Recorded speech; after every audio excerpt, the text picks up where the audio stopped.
اعوذ باللہ من الشیطان الرجیم بسم اللہ الرحمن الرحیم۔ آج قرآن مجید کی سورۃ البقرہ کی آیت نمبر 66 سے ہم اپنی بات کا آغاز کر رہے ہیں۔ گزشتہ ہفتے میں نے اہل سبت کے بارے میں کچھ باتیں بیان کی تھی قرآن مجید کی روشنی میں، چونکہ آیت نمبر 65 میں ذکر ہے سبت کا۔ اس آیت کو ہم ایک مرتبہ پھر پڑھ لیتے ہیں تاکہ پھر ہم اپنی بات کو آگے بڑھا سکیں۔ وہ یہ ہے کہ وَلَقَدْ عَلِمْتُمُ الَّذِينَ اعْتَدَوْا مِنْكُمْ فِي السَّبْتِ، اور پھر تمہیں معلوم ہے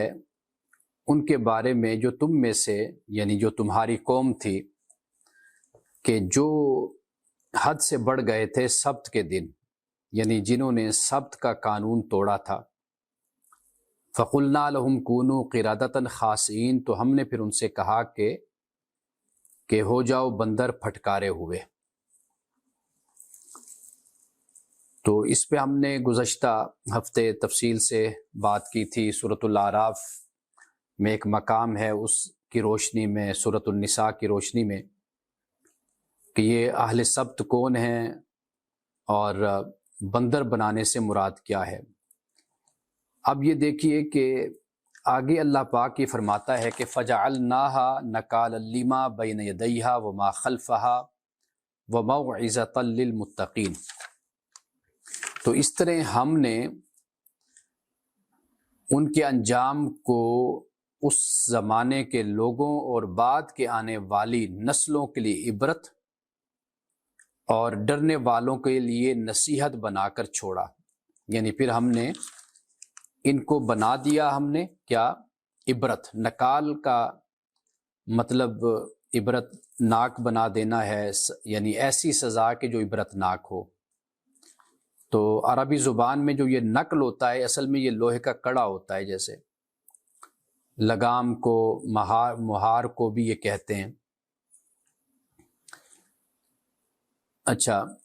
یعنی اس سے مراد عبرت ناک سزا ہے، اس سے مراد۔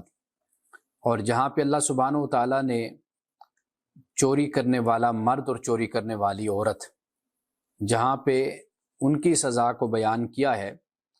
تو وہاں پر بھی یہی فرمایا ہے جزاء بما کسبا نکالا من اللہ، اللہ کی طرف سے یہ نکال ہے۔ تو یہ سزا اس وقت ہوتی ہے کہ جب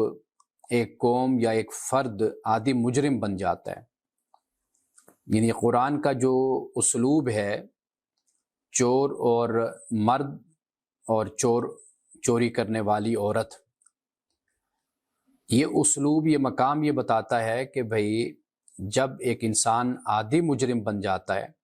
یعنی اس کی عادت بن جاتی ہے، اور وہ اس کے لیے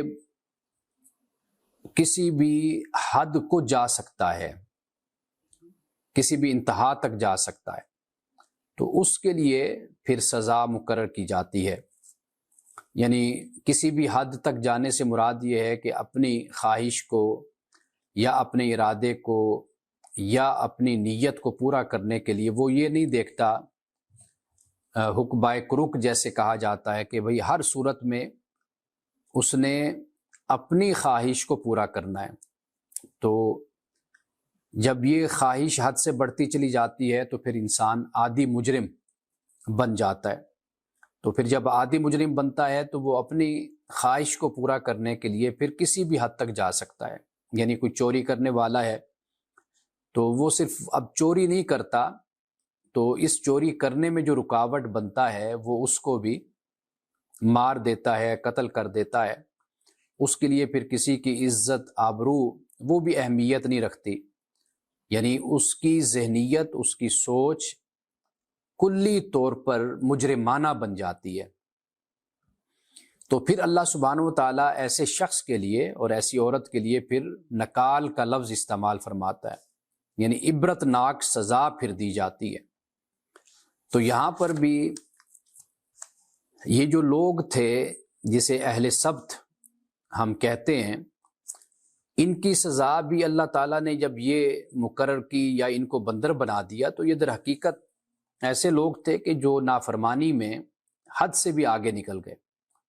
اللہ سے جو عہد کیا، وعدہ کیا، اس کو بھی پورا نہ کیا۔ تو پھر یہاں پر اللہ یہ فرماتا ہے کہ ہم نے ان کو پھر عبرت بنا دیا، ان کو ہم نے پھر جو ان کے زمانے کے لوگ ہیں ان کے لیے بھی، بعد میں آنے والے لوگوں کے لیے بھی، اور متقین کے لیے نصیحت، یعنی جو اپنے آپ کو بچانا چاہتے ہیں، اپنی اصلاح کرنا چاہتے ہیں، ان کے لیے ان کے اس انجام میں، عبرتناک سزا میں ان کے لیے نصیحت ہے، متقین کے لیے۔ تو اس لیے یہ لفظ جب استعمال ہوا نا نکال کا سورۃ المائدہ میں، چور مرد اور چورنی چور عورت کے لیے، تو یہ یعنی یہ نہ سمجھ لیا جائے کہ بھئی کوئی معمولی سی کوئی چوری کرتا ہے تو لہٰذا اس پر حکم یہ ہے کہ اس کے ہاتھ کاٹ دو۔ تو یہ در حقیقت جو اسلوب اور جو انداز ہے قرآن مجید کا، وہ بتاتا ہے کہ بھئی یہ کوئی معمولی مجرم نہیں ہے، یہ غیر معمولی یعنی مجرم اس طریقے سے ہیں کہ یہ پھر جب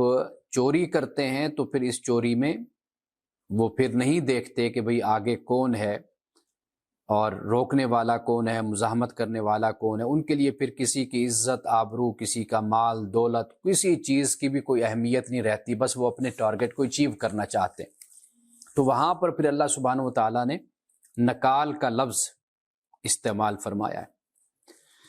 اب اس کے بعد ایک گائے کا واقعہ ہے،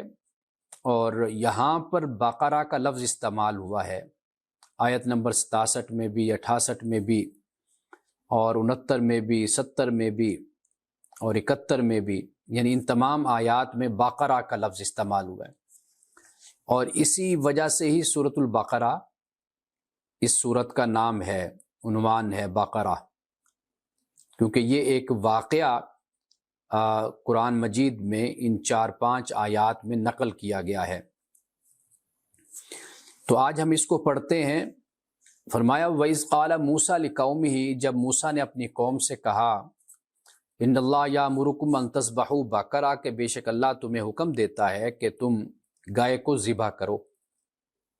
قالوا وتتخذونا ہزوا، انہوں نے کہا کہ کیا تو ہم سے مذاق کرتا ہے؟ قال اعوذ باللہ ان اکون من الجاہلین، حضرت موسیٰ علیہ السلام نے کہا کہ میں اللہ کی پناہ مانگتا ہوں کہ میں جاہلوں میں سے ہو جاؤں، یعنی جاہلوں جیسی باتیں کروں، تو میں اسے اللہ تعالیٰ کی پناہ مانگتا ہوں۔ اب اللہ نے ان کو گائے کے ذبح کرنے کا حکم اس لیے دیا تھا کہ یہ جو مخلوق کے تقدیس کا تصور ہے کہ جیسے انسان کبھی گائے کو، کبھی سانپ کو، کبھی آگ کو، کبھی سورج کو، کبھی چاند کو، اور کبھی سمندر کو اپنے لیے مقدس بنا لیتا ہے، ایک ہستی بنا لیتا ہے، تو در حقیقت جب ہستی بناتا ہے تو پھر اس وہم میں اور توہم میں مبتلا ہو جاتا ہے کہ وہ یہ خیال کرتا ہے کہ اگر میں نے اس ہستی کو، اس چیز کو اگر میں نے کوئی تکلیف دی، یا میں نے اس کو ایک یعنی آپ یوں کہہ لیجئے کہ مس یوز کیا، تو پھر کیا ہوگا کہ یہ میرا دیوتا جو ہے، یہ میرا خدا، میرا معبود مجھ سے ناراض ہو جائے گا، ناراض ہوگا تو پھر میری یہ زندگی تباہ و برباد ہو جائے گی۔ اب یہ اللہ تعالیٰ نے جب کہا کہ گائے کو ذبح کرو، تو یہ در حقیقت اس میں حکمت اسی بات کی ہے کہ بھئی گائے کو ذبح کرو، یہ مخلوق ہے، تمہارے کھانے کے لیے ہے، تمہارے فائدے کے لیے اللہ تعالیٰ نے اس کو پیدا کیا، تو اس کو ذبح کرنے سے تمہیں کچھ بھی نہیں ہونا، یہ معبود نہیں ہے، یہ دیوتا نہیں ہے یہ۔ تو یہ بات در حقیقت، کیونکہ یہ بنی اسرائیل میں بھی یہ توہمات اور اس طرح کے غلط عقائد جو تھے مشرکانہ قسم کے، ان میں بھی پیدا ہو چکے تھے۔ تو یہاں پر اس لیے اللہ سبحانہ وتعالیٰ نے حضرت موسیٰ علیہ السلام کے ذریعے یہ فرمایا کہ بھی گائے کو تم ذبح کرو۔ اب انہوں نے کہا جی کیا آپ ہم سے مذاق کرتے ہیں؟ حضرت موسیٰ علیہ السلام نے کہا میں اللہ کی پناہ مانگتا ہوں کہ بھئی میں جاہلوں جیسی باتیں کروں؟ قالوا ادع لنا ربک یبین لنا ما ہی، تو پھر انہوں نے کہا کہ اللہ سے جاؤ، اللہ سے یہ پوچھو کہ کوئی اس کی ماہیت، اس کے بارے میں کوئی وضاحت کرے، یبین، کوئی بیان کرے ہمارے لیے کہ ماہیت کہ وہ کیسی ہو، کیا ہو، وہ اس کی ماہیت کیا ہو، تو اس کے بارے میں کوئی تفصیل، کوئی وضاحت ہمیں اللہ تعالیٰ بتائے۔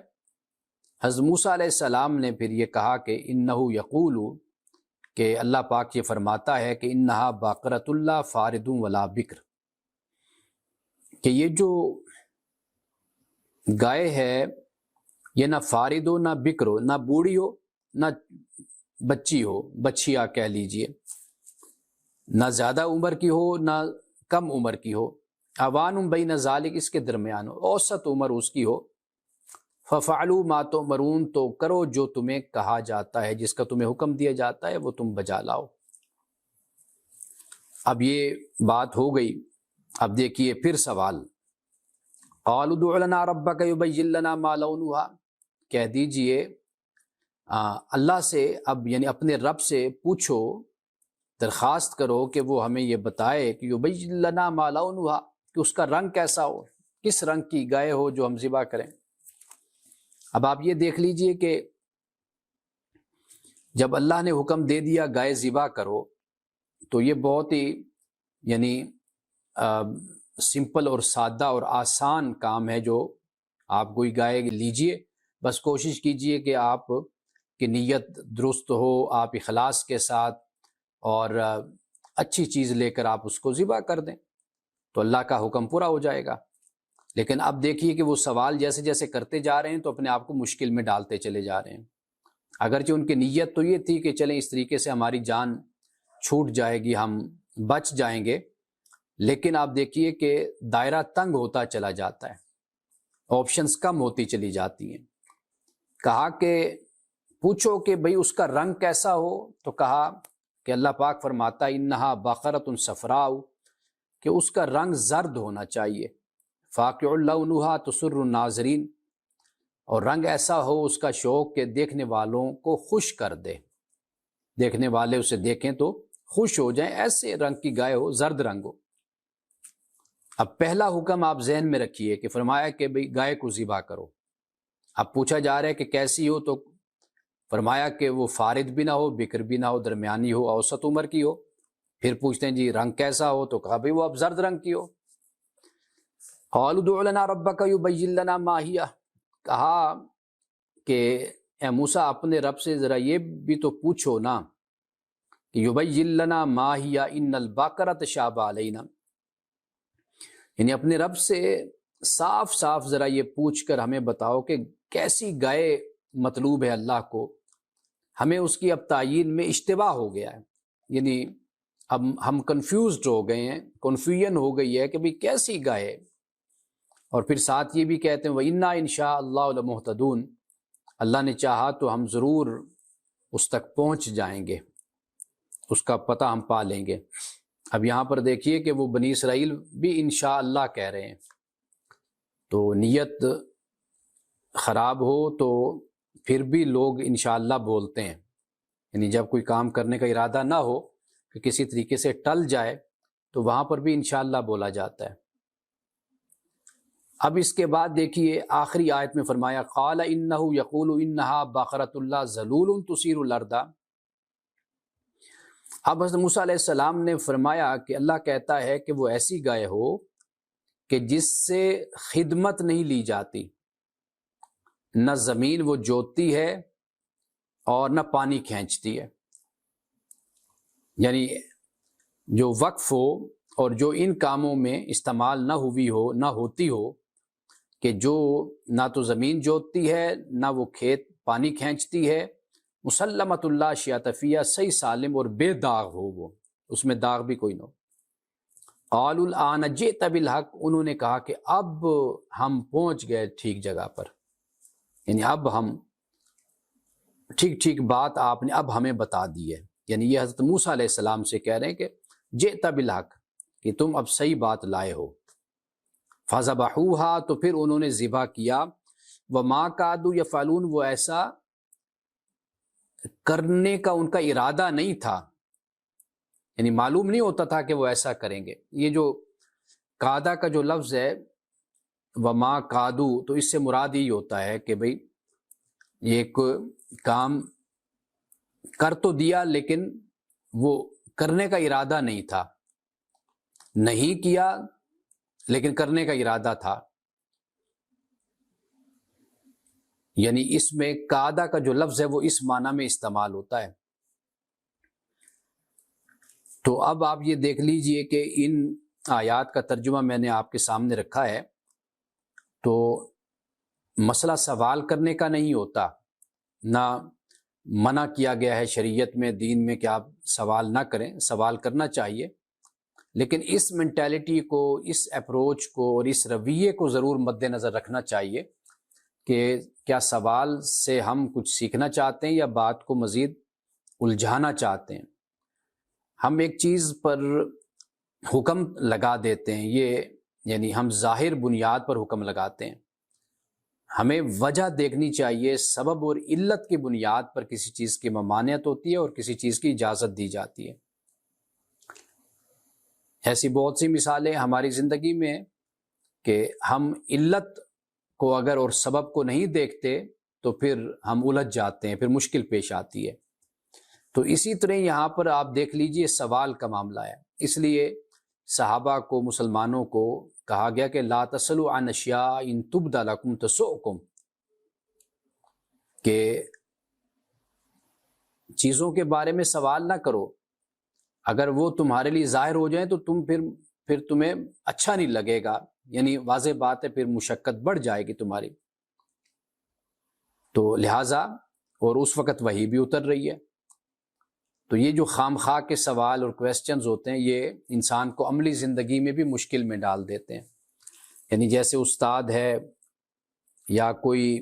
آپ کا باس ہے، کوئی آپ سے بات کہتے تو بس جس حد تک کہا ہے بس اسی حد تک آپ اس کو لے لیں، قبول کر لیں۔ اگر آپ اس پر سوال پہ سوال کرتے جائیں گے، گویا کہ آپ کی آپشنز جو ان سے وہ کم ہوتی چلیں گی، آپ اپنے آپ کو مشکل میں ڈالیں گے۔ یعنی مثال کے طور پر اگر استاد یہ کہتا ہے کہ آپ کل پینسل لے کر آئیں یا پین لے کر آئیں، اب آپ پین کی کمپنی کا پوچھنا شروع کر دیں، اس کے کلر کا پوچھنا شروع کر دیں، آپ اس کے سائز کا پوچھنا شروع کر دیں، ڈیزائن کا پوچھنا شروع کر دیں، تو دیکھیے پھر آپ کتنی مشکل میں پڑ جاتے ہیں۔ اور یہی معاملہ ہم مسلمانوں کو بھی اختیار کرنا چاہیے کہ جو اللہ تعالیٰ کا حکم ہے تو بس اس حد تک اگر آپ پورا کر دیں گے تو کل قیامت کے دن وہ آپ کے لیے باعث عذر بن جائے گا کہ اے اللہ جتنا حکم تھا ہم نے تیری بات کو اس حد تک ہم نے مان لیا تھا، قبول کر لیا تھا۔ تو یہ سب سے بہتر طریقہ ہوتا ہے۔ لیکن اگر آپ اس کی ٹو میں لگ جاتے ہیں، مزید آپ کہتے ہیں جی اس کی میں جانچ پڑتال کروں، تو پھر گویا کہ آپ نے اپنے لیے مشکلات پیدا کر لی، اپنے لیے مسائل پیدا کر لیے۔ تو دین کا معاملہ ہو یا دنیا کا معاملہ ہو، تو دونوں صورتوں میں بہتر طریقہ یہی ہوتا ہے کہ جو آپ سے کہا گیا، جتنی بات بیان کی گئی اور جو آپ کو سمجھ آئی ہے جتنی بھی، آپ بس اتنی بات کو فالو کر لیں۔ یہ آپ کی بہتری کے لیے ہے یہ بات، اور یہ بچت ہوتی ہے انسان کی۔ اور پھر خاص طور پر جب پیغمبر ہو تو پیغمبر کی زندگی میں تو اور پھر مشکلات سوال کرنے والوں کے لیے بڑھ جاتی ہیں۔ پھر اللہ کی وحی اترتی ہے، پیغمبر کی زبان سے ایک بات کو بیان کر دیا جاتا ہے، صرف پوچھنے والے کے لیے نہیں بلکہ پوچھنے والوں کے علاوہ جو سننے والے ہیں اور نہیں سننے والے ان کے لیے بھی۔ تو یہ مسائل بڑھتے ہیں۔ اسی طرح قوم یہود کو آپ دیکھ لیجئے کہ قرآن پاک نے اور کئی مقامات پر اس بات کو بیان کیا ہے، بلکہ سورۃ الاعراف میں، سورۃ الانعام میں اس بات کو بیان کیا کہ ایک تو اللہ کا حرام کرنا کسی چیز کو نعمت کے طور پر ہوتا ہے، ایک ہوتا ہے کہ اللہ کا حرام کرنا کسی قوم پر عذاب یا زحمت کے طور پر ہوتا ہے، سزا کے طور پر ہوتا ہے۔ یعنی اگر ایک قوم نے اپنے اوپر کسی چیز کو حرام کیا ہوا ہے تو اللہ تعالیٰ اس قوم کو اسی طرح چھوڑ دیتا ہے کہ یہ اسی طرح ان کے لیے سزا بن جائے۔ یہ نہیں بتاتا کہ بھئی یہ حلال ہے، بھئی تمہارے لیے حرام نہیں ہے، وہ کہتا ہے یہ اسی میں ہی رہیں، یہ انہی کے لیے سزا ہے۔ تو اس سے ہوتا کیا ہے، اس سے انسان کی زندگی تنگ آ جاتی ہے۔ یہ جو ہمارے ہاں آج سوال اٹھتا ہے نا کہ بھئی اسلام پر عمل کرنا بہت مشکل ہے، حالانکہ ایسی بات نہیں ہے۔ جب آپ شریعت کے ساتھ فقہ کو ملا لیتے ہیں اور پھر فرقے کو ملا لیتے ہیں تو واضح بات ہے کہ پھر دین آپ کو مشکل لگتا ہے۔ لیکن اگر آپ شریعت کو شریعت تک رکھیں اور باقی فقہ کو آپ فقہا کا اجتہاد، ان کا استنباط، استدلال، استخراج اس حد تک رکھیں، ان کا قیاس، تو پھر مشکل کوئی بات نہیں ہے۔ اور فرقے کی بات ہے تو وہ فرقے کی حد تک رکھیں، وہ علم کلام کی وجہ سے پیدا ہوا، علمی مسائل کی وجہ سے فرقہ بنا، تو اس کو اس حد تک رکھ لیا جائے۔ تو مشکل ہمارے لیے پڑ جاتی ہے کہ جب ہم ایک فقہ کو بھی اپنے لیے شریعت اور دین بنا لیتے ہیں، پھر لوگوں کو علماء بھی پھر اس طریقے سے مشکل میں ڈالتے ہیں، خود بھی مشکل میں پڑتے ہیں۔ لوگ اس لیے پھر کہتے ہیں کہ دین بڑا مشکل ہے۔ تو یہاں پر ہمیں یہ بات بہت آسانی کے ساتھ سمجھ آ جاتی ہے کہ جب اللہ نے حضرت موسیٰ علیہ السلام سے کہا کہ بھئی اپنی قوم سے کہہ دو کہ بھئی ایک گائے کو ذبح کر دیں، بس اتنی سی بات تھی، اور وہ قوم اٹھتی، اللہ کے حکم کو بجا لاتی، ذبح کر دیتی۔ لیکن اب آپ دیکھیے کہ یہ تقریباً یہ 3 آیات آگے 4 آیات بن جاتی ہیں کہ جن میں پھر سوال پہ سوال کیے جا رہے ہیں۔ تو یہ طریقہ کار درست نہیں ہوتا۔ اپنی زندگی کو آسان رکھنے کا طریقہ واحد یہی ہے، جو اللہ نے کہا اس کو بجا لائیے۔ باقی چیزوں کو کیٹاگرائز کر لیجئے کہ یہ ثواب کا کام ہے، یہ اچھا کام ہے۔ اگر آپ کرتے ہیں تو سبحان اللہ، نہیں کرتے تو اس کے بارے میں کوئی توہم مت اپنے اندر پیدا کیجئے کہ پتہ نہیں مجھ سے اللہ ناراض ہو جائے گا اور یہ میں نے نہیں کیا۔ جب اللہ نے حکم ہی نہیں دیا تو ناراضگی کیسی؟ ہاں، آپ بہتر سے بہترین کرتے ہیں، اب وہ ضرور آپ کرتے رہیے اپنی استطاعت، اپنی ہمت کے مطابق، لیکن اپنے اوپر چیزوں کو بوجھ مت بنائیے۔ اچھا، پھر یہ ہے کہ اگر کوئی نفلی کام، کوئی اچھا کام آپ کر رہے ہیں، پھر دوسروں کو مت ٹیز کیجئے، مت ریئلائز کروائیے دوسروں کو، ان کی زندگیوں کو خراب مت کیجئے۔ ہاں، کوئی فرض نہیں پڑتا تو آپ اس کو فرض کی طرف تو راغب کر سکتے ہیں۔ اگر اللہ نے آپ کو توفیق دیا، آپ نفل پڑھ رہے ہیں، تو اسی نفل کی بنیاد پر دوسرے کی زندگی کو اجیرن کیوں کیا جائے کہ بھئی چونکہ میں یہ نفل پڑھ رہا ہوں، یہ اچھا کام میں کر رہا ہوں، تو لہٰذا اب ساری دنیا اس پر عمل کرے کیونکہ میں جو کر رہا ہوں۔ تو یہ رویہ نامناسب ہے، اور یہ جیسے جیسے آپ دین کو سمجھیں گے اور پڑھیں گے اور اہل علم کی صحبت نصیب ہوتی ہے تو یہ باتیں پھر انسان کو سمجھ آنا شروع ہو جاتی ہیں کہ ہم کہاں تک پابند ہیں، اور اس کے بعد ہمیں اللہ تعالیٰ نے آزادی دی ہے۔ مثال کے طور پر آپ دیکھیے کہ اللہ تعالیٰ نے کتنے مختصر طریقے سے حرام بتا دیا آپ کو کہ یہ حرام ہے۔ اب یہ باقی اس کے علاوہ جو بھی ہے وہ آپ کے لیے حلال ہے۔ ہاں، وہ ٹھیک ہے، کوئی طبیعت نہیں چاہتی، ناپسند ہے، آپ کراہت کرتے ہیں کسی چیز سے، وہ آپ کا اپنا مزاج، اپنی طبیعت، اپنا خیال ہے، اپنا ذوق ہے آپ کا، وہ اپنی جگہ پر ہے۔ تو لیکن یہ ہے کہ اللہ تعالیٰ نے دین آسان، رسول اللہ نے فرمایا کہ اللہ کا دین آسان ہے، الدین یسر، تو لہٰذا یہ بات مد نظر رکھنی چاہیے۔ تو یہ رویے جہالت کی وجہ سے پیدا ہوتے ہیں، کم علمی کی وجہ سے پیدا ہوتے ہیں، اور براہ راست دین سے تعلق کمزور ہونے کی وجہ سے یہ رویے اور یہ سوچ پیدا ہوتی ہے۔ ورنہ مومن بالکل کلیئر ہوتا ہے، اس کو بڑا سکون ہوتا ہے دین کے حوالے سے اور اپنی عملی زندگی کے حوالے سے کہ جو میں کر رہا ہوں کہاں تک دین مجھے اس کا حکم دیتا ہے، خدا حکم دیتا ہے، کہاں اس کے بعد میرے لیے کوئی حکم نہیں ہے۔ ہاں ٹھیک ہے، میری معاشرت ہے، میرا خاندان ہے، میری تہذیب ہے، کلچر ہے، میرا ماحول ہے، بہت سی چیزیں میں اس کی وجہ سے قبول کرتا ہوں اور بہت چیزیں جو میں اس کی وجہ سے قبول نہیں کرتا، وہ پھر علیحدہ معاملہ ہوتا ہے، اس کو دین کے ساتھ اٹیچ کرنے کی ضرورت نہیں ہوتی۔ تو انشاءاللہ آئندہ ہم درس قرآن میں آیت نمبر 72 سے اپنی بات کا آغاز کریں گے۔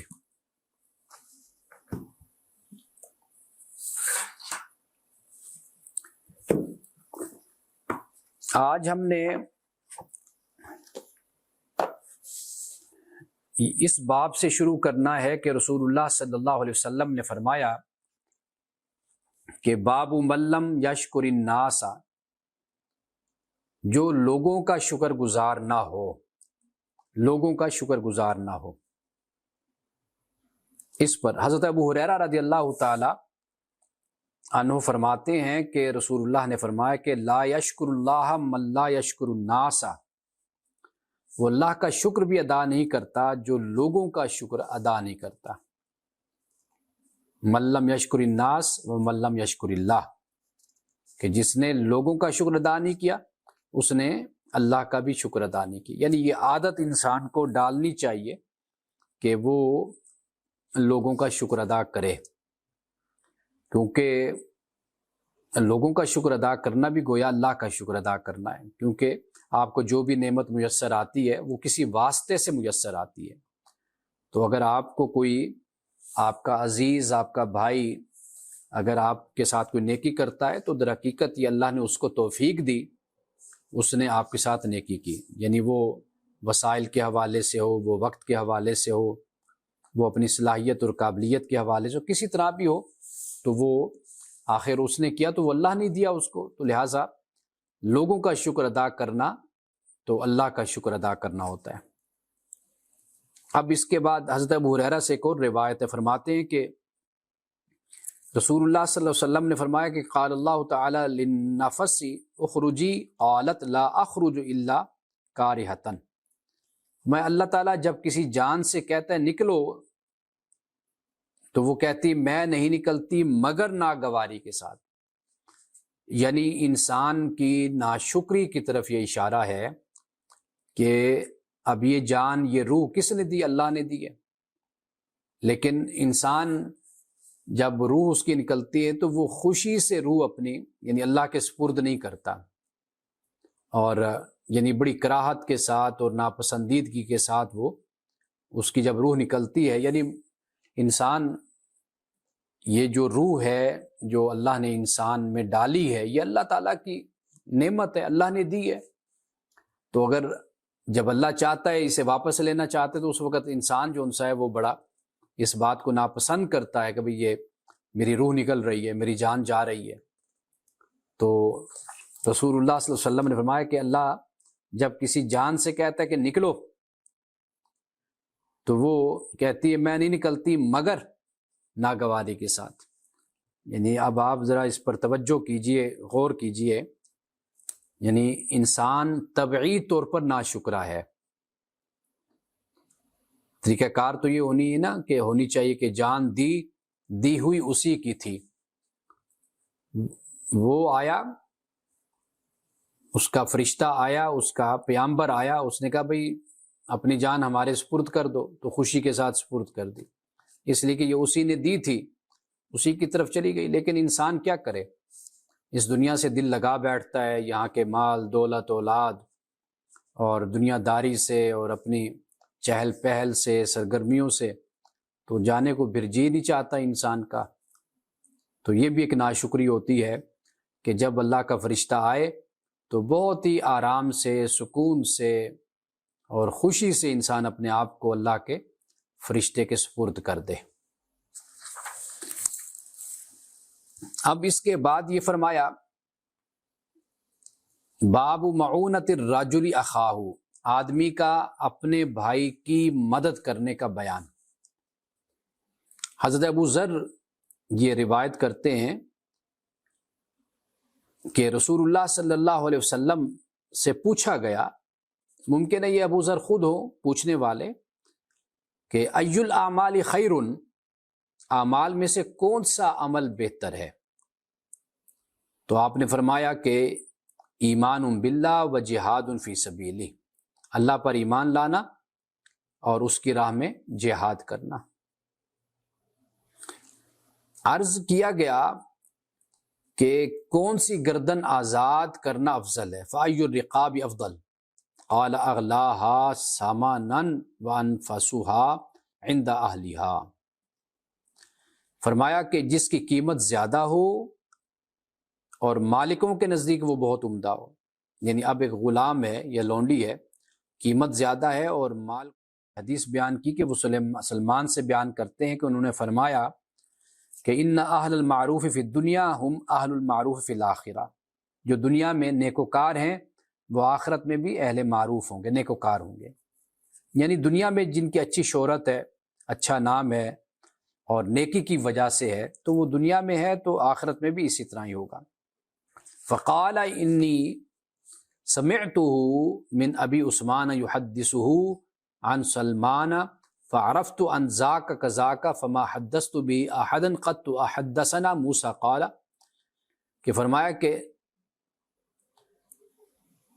وہ سلیمان سے بیان کرتے تو میں جان گیا کہ بس وہ ایسے ہی ہے، تو میں نے یہ کبھی کسی کو بیان نہیں کی۔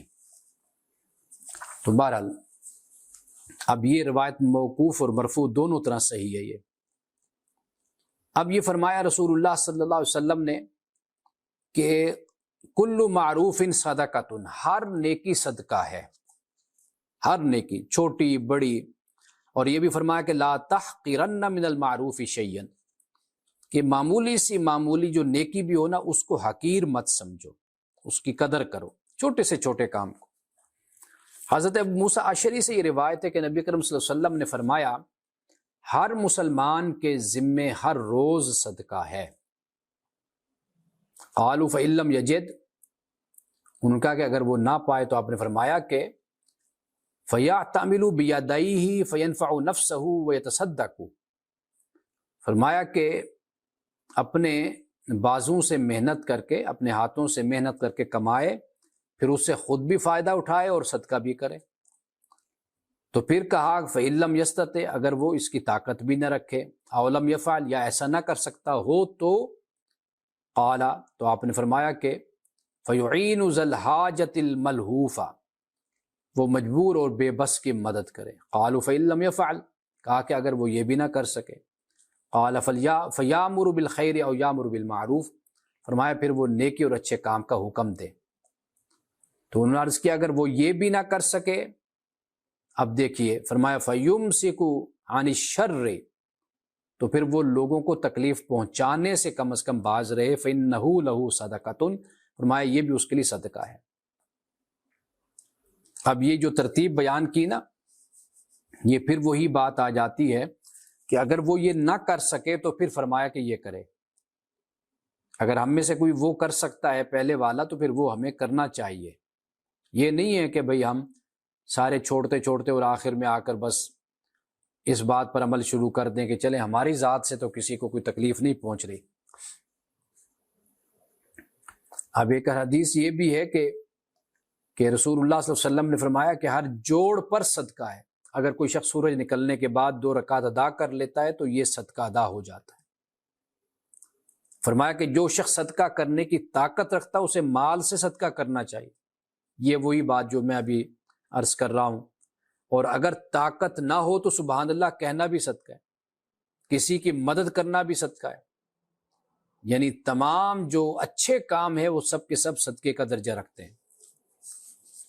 فرمایا محنت کرنا دستے سوال دراز کرنے سے 1000 درجہ بہتر ہے، اور انسان کو اپنی کمائی سے صدقہ و خیرات ضرور کرنا چاہیے، خواہ وہ مزدور ہی ہو، کچھ بھی ہو، اسے چاہیے کہ وہ کچھ نہ کچھ صدقہ کرے۔ اور یہ بات میں ہمیشہ کہا کرتا ہوں کہ انسان آئیڈیل وقت کی تلاش میں ہوتا ہے تو آئیڈیل وقت کبھی نہیں آتا، اور انسان خرچ کرنے کے لیے سوچتا ہے کہ میرے پاس ڈھیر سارا مال ہوگا تو وہ ڈھیر سارا مال کبھی نہیں آتا۔ اگر انسان یہ سوچے کہ میں بڑا علم حاصل کروں گا تو میں بانٹوں گا تو وہ وقت کبھی نہیں آتا۔ انسان کا علم، انسان کا مال، یہ سب کچھ بڑھتا ہے وقت کے ساتھ ساتھ۔ تو انسان کے پاس جو بھی ہوتا ہے تھوڑا بہت، تو وہ انسان دوسروں تک وہ پہنچاتا رہے، اچھی بات بھی دوسروں کو بتاتا رہے، خیر کی بات بھی دوسروں کو سناتا رہے۔ حضرت ابو ذر غفاری رضی اللہ تعالی عنہ سے روایت ہے کہ انہوں نے فرمایا کہ انہوں نے رسول اللہ صلی اللہ علیہ وسلم سے پوچھا کون سا عمل افضل ہے؟ آپ نے فرمایا کہ اللہ تعالیٰ پر ایمان لانا اور اس کی راہ میں جہاد کرنا۔ یہ پہلے ہم اس کو پڑھ چکے ہیں لیکن ایک دفعہ پھر پڑھ لیتے ہیں۔ انہوں نے پوچھا کون سا غلام افضل ہے؟ اب یہ دیکھیے کہ یہ آپ سے حضرت ابو ذر غفاری خود سوال کر رہے ہیں، پوچھ رہے ہیں۔ پوچھا کون سا غلام آزاد کرنا افضل ہے؟ آپ نے فرمایا جو قیمت کے لحاظ سے مہنگا اور مالکوں کی نظر میں اچھا ہو، عمدہ ہو۔ انہوں نے کہا، عرض کی اگر میں یہ نہ کر سکوں تو آپ نے فرمایا پھر تم کسی ایسے آدمی کی مدد کرو جو ضائع ہو رہا ہو، یا کسی بیوقوف کا کام کرو۔ یہ جو ہے نا کسی آدمی کی مدد کرو، معاشرے میں بڑے نوجوان ہوتے ہیں، اور میں تو ہمیشہ یہ کہا کرتا ہوں کہ ان پر پیسہ لگانا وہ ضائع نہیں ہوتا، وہ آپ کی انویسٹمنٹ ہے۔ کہ ایسا نوجوان کہ اگر وہ تعلیمی سہولیات سے محروم ہے، تو اگر اس کو کوئی تعلیمی سہولت مل جاتی ہے تو وہ ضائع ہونے سے بچ جائے گا۔ اگر بچے گا، محقق بن جائے گا، وہ عالم بن جائے گا، اسکالر بن جائے گا، وہ آپ کے لیے صدقہ جاریہ بن جاتا ہے۔ تو یہاں پر اسی بات کو آپ علیہ السلام نے فرمایا کہ کسی ایسے آدمی کی مدد کرو جو ضائع ہو رہا ہو۔ اب آدمی کی مدد کرنے سے یہ بھی مراد ہو سکتا ہے کوئی، یعنی انسان کسی برے کام میں ہو تو اس کو بندہ سمجھائے کہ بھئی یہ نہ کرو، تو گویا کہ یہ ضائع ہو جانے والی بات ہے نا۔ یا کسی بیوقوف کا کام کرو، تو عرض کیا اگر مجھے ایسا کرنے کی ہمت بھی نہ ہو تو پھر آپ نے فرمایا اپنے شر سے لوگوں کو بچا کر رکھو، تو یہ تیرے حق میں صدقہ ہوگا جو تم اپنی جان پر کرو گے۔ اب اس سے آخری یہ حدیث ہم بیان کر کے آج کی گفتگو ہم مکمل کرتے ہیں۔ حضرت ابو ذر غفاری سے یہ روایت ہے، وہ کہتے ہیں کہ عرض کی یا رسول اللہ صلی اللہ علیہ وسلم، مالدار سارا اجر و ثواب لے گئے، ذهب اہل الدثور بالاجور، مالدار سارا اجر و ثواب لے گئے، وہ ہماری طرح نمازیں پڑھتے ہیں، ہماری طرح روزے رکھتے ہیں، اور اپنے زائد مالوں کا بھی صدقہ کرتے ہیں۔ آپ نے فرمایا کیا اللہ نے تمہارے لیے وہ نہیں بنایا جو تم صدقہ کرو؟ ہر سبحان اللہ اور الحمدللہ کہنے پر صدقے کا ثواب ہے، اور تمہارا کسی ایک کا اپنی بیوی سے ملاپ بھی صدقہ ہے۔ عرض کی یا رسول اللہ صلی اللہ علیہ وسلم، کیا شہوت پوری کرنے میں بھی صدقہ ہے؟ آپ نے فرمایا اگر وہ حرام طریقے سے پوری کرے تو کیا اس پر گناہ نہیں ہے؟ اسی طرح اگر وہ حلال طریقے سے پوری کرے تو اس کے لیے اجر ہے۔ اب آپ یہ دیکھیے کہ کس طرح نیکی کی طرف متوجہ کرنا انسان کو، یہ آپ علیہ السلام ہی کا یہ خوبصورت انداز ہے کہ کوئی یہ نہ سمجھے کہ جی میرے پاس وہی جو بات میں عرض کر رہا ہوں کہ ڈھیر سارا مال ہوگا۔ اب یہ ایک مسلمان کے ذہن میں بات آتی ہے کہ زائد مال ہوگا جس کے پاس، جو صدقہ کرے گا وہ تو لے گیا اجر، تو ایسا نہیں ہے۔ اگر ایک شخص اپنی ہمت، اپنے استطاعت کے مطابق خرچ کرتا ہے تو اس کو بھی ڈھیر سارا ہی اجر خدا کی طرف سے ملے گا، اس کی کوئی حد نہیں ہے۔ اگر ایک شخص ہے جس کے پاس ہے 100 روپیہ تو اس میں سے وہ 90 خرچ کر رہا ہے، ایک شخص ہے جس کے پاس 1000 روپے، وہ 900 خرچ کر رہا ہے، تو 100 اپنے لیے رکھ رہا ہے، یہ 10 روپے رکھ رہا ہے۔ لیکن مال زیادہ کم مسئلہ نہیں ہے، لیکن یہ دیکھیے اخلاص، محبت اور اپنے مال کا کتنا حصہ وہ اللہ کی راہ میں دے رہا ہے، یہ چیز سب سے اہم ہے۔ اب یہاں پر دیکھیے کہ جو شخص گناہ کرتا ہے تو آخر ناجائز کام کرنے پر اگر گناہ ہے تو وہی کام دوسری طرف اگر وہ حلال اور جائز کر رہا ہے تو واضح بات ہے کہ اس کو اس پر بھی اللہ کی طرف سے ثواب ملتا ہے، اور اس کا اجر اس کو اللہ کی طرف سے عطا ہوگا۔ اب یہ دیکھیے کہ اگر آپ صدقہ کے حوالے سے بھی اگر حدیثیں جمع کریں نا، چھوٹی چھوٹی چیزوں کو آپ علیہ السلام نے صدقہ فرمایا، راغب کیا نیکی کی طرف۔ یعنی مثال کے طور پر صحیح مسلم کی ایک حدیث ہے کہ فرمایا کسی آدمی کو سواری پر سوار کرنا یا اس کا سامان پکڑانا، اچھی بات کرنا، نماز کی طرف چل کر جانا، راستے سے تکلیف دہ چیز کو ہٹا دینا، فرمایا یہ صدقہ ہے۔ یعنی کوئی شخص بزرگ ہیں، آپ سڑک کراس کروا دیتے ہیں، گاڑی میں ان کو بٹھانے میں مدد کر دیتے ہیں، تو یہ صدقہ ہے۔ سامان اٹھ کر جلدی سے آپ پکڑا دیتے ہیں، یہ صدقہ ہے۔ کوئی اور نہیں تو اچھی بات آپ کہہ دیجیے، اپنے مسلمان بھائی کو مسکرا کر دیکھنا، یہ صدقہ ہے۔ نماز کی طرف چل کر جانا، راستے سے کوئی تکلیف دہ چیز کو ہٹا دینا، پتھر کو ہٹا دینا، کسی کو ٹھوکر نہ لگے، تو یہ بھی صدقہ ہے۔ یہ صحیح مسلم کی حدیث ہے، 1009 نمبر ہے اس کا۔ تو لہٰذا صدقہ رسول اللہ صلی اللہ علیہ وسلم نے یہ جو بیان فرمایا کہ کوئی یہ نہ سمجھے کہ کوئی بہت بڑا کوئی کام ہم کریں گے تو وہ صدقہ ہوگا، تو یہ جو چھوٹی چھوٹی چیزیں بھی اللہ کی راہ میں کرنا اور اخلاص سے کرنا اور اچھی نیت سے کرنا، یہ بھی صدقہ ہے۔ اور یہ جو کالے بکرے کا صدقہ ہے، یہ معلوم نہیں یہ کہاں سے آیا ہے کالا بکرا، تو یہ بھی ہمارے ہاں اس کا بھی بڑا رواج ہے، مدرسوں میں، جامعات میں کالے بکرے لوگ پہنچاتے ہیں، اور پھر وہ گوشت طلباء کے لیے ہوتا ہے۔ معلوم نہیں کہ یہ اس طرح کی روایات اور اس طرح کا جو ہمارے ہاں کلچر پیدا ہوا، اس کی وجہ کیا ہے؟ یا تو اس کا کسی اور مذہب سے اس کا تعلق ہے جہاں سے ہم نے مسلمانوں نے بھی یہ چیز لے لی، خاص طور پہ بر صغیر کے مسلمانوں نے۔ باقی صدقہ ہوتا ہے، اور اس میں نعوذ باللہ یہ بات بھی نہیں ہے کہ یہ ہم اپنے ہاتھ کی میل کسی کو دیتے ہیں، تو یہ بھی تحقیر ہوتی ہے انسان کی، تو یہ سوچ بھی نہیں ہونی چاہیے۔ تو جو ہمت اور طاقت اور استطاعت انسان جتنا کر سکتا ہے وہ انسان کو کرنا چاہیے، یہ اصل میں یہ بات سب سے اہم ہے۔ تو میرے پاس ایک دو سوالات ہیں، میں دو منٹ میں بیان کرتا ہوں۔ ایک سوال تو یہ ہے مقدس اوراق کے حوالے سے کہ یہ جو زمین پر گر جاتے ہیں یا ایسی کوئی چیز متبرک جسے ہم کہتے ہیں کوئی تحریر ہوتی ہے، تو اس کے بارے میں کیا کرنا چاہیے؟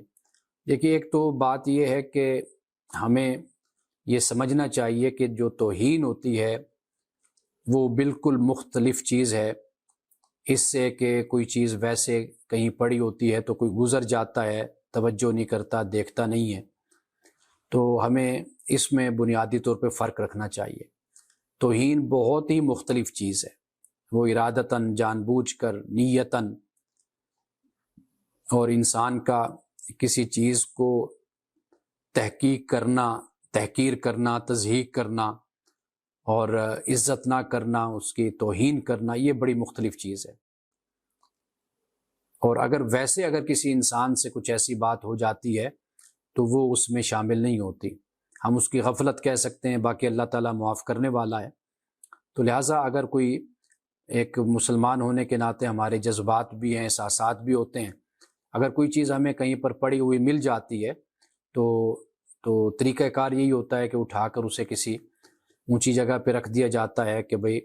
چونکہ کوئی گزرے گا پاؤں کے نیچے رونتا ہوا چلا جائے گا، اس کو پتہ نہیں چلے گا، اور ایک بے ادبی کا عنصر پیدا ہو جاتا ہے۔ تو لہٰذا اس بارے میں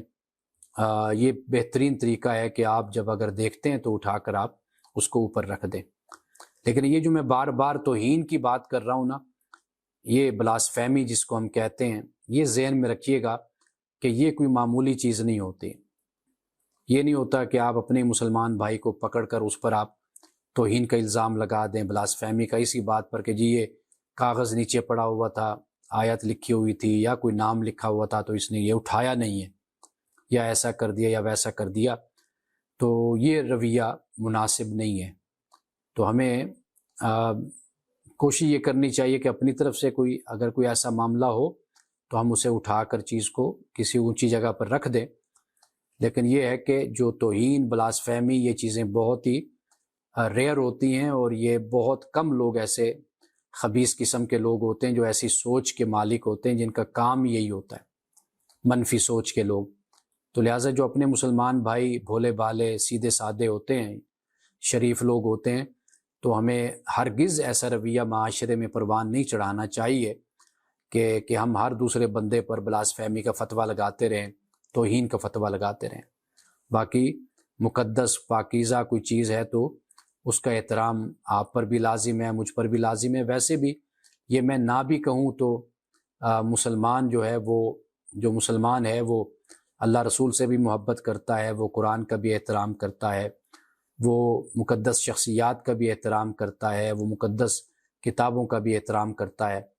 تو وہ کہنے کی بھی ضرورت نہیں ہوتی کسی مسلمان کو۔ ہاں، اگر کسی سے غفلت ہو جاتی ہے، بے پرواہی ہو جاتی ہے، تو وہ اللہ تعالیٰ معاف کرنے والا ہے، دلوں کے حال سے اللہ سبحانہ و تعالیٰ واقف ہے۔ میرے پاس سوالات دو اور بھی ہیں، لیکن میں آئندہ اس پر میں بات کروں گا۔ ایک رشتے کے حوالے سے کہ اس کا معیار کیا ہوتا ہے، آپ لوگوں کی طرف سے پوچھا گیا ہے۔ اور دوسرا سوال یہ ہے کہ بھئی بچے جو ہیں نوجوان ہوتے جاتے ہیں تو یہ خلوت اور تنہائی میں بیٹھنا شروع کر دیتے ہیں، تو یہ اور مل کر نہیں بیٹھتے، تو اس طرح کے کچھ مسائل جنم لیتے ہیں۔ تو یہ دو تین اور سوال بھی ہیں، تو ان پر چونکہ وقت چاہیے تو میں انشاءاللہ آئندہ ان پر تفصیل سے بات کروں گا۔ بارک اللہ لنا ولکم فی القرآن العظیم ونفعنا وإیاکم بالآیات والذکر الحکیم، صدق اللہ العظیم۔